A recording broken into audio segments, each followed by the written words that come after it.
Hello friends, जय जगन्नाथ। आपण मानकु स्वागत करछु हमर आउ एक नुवा वीडियो रे।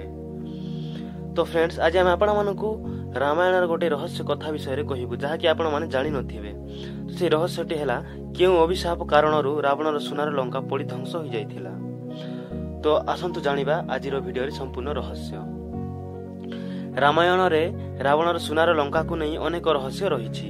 जेतेबेले प्रभु हनुमान माता सीतांकर ठाव करी लंका रे जाई पहुंची थिले, जेउटी रावण सीता को बंदी करी रखिथिला एवं रावणर स्वर्ण लंका को नष्ट करिबा द्वारा रावण तार लांदर निया लगाई देइथिला। सेही निया द्वारा प्रभु हनुमान संपूर्ण स्वर्ण लंका को भस्मीभूत करी देइथिले।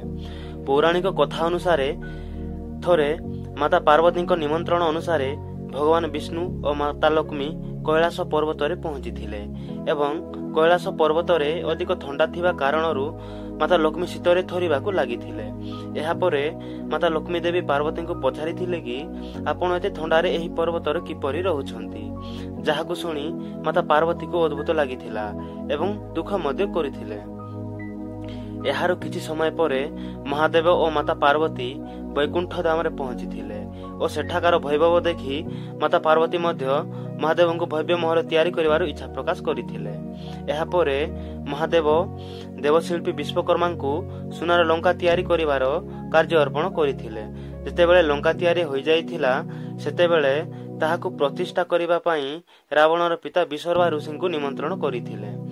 पूजा परे जेतेबेले दक्षिणा मागिबार समय आसिला विश्वकर्मा ऋषि दान रे सुनार लंका मागिथिले। एहा परे महादेव तांकु लंकाटी दान करि देइथिले, किंतु विश्वकर्मा ऋषिंकर एही स्वभाव माता पार्वती को खूब दुखित करि देइथिला एवं क्रोधित करि देइथिला।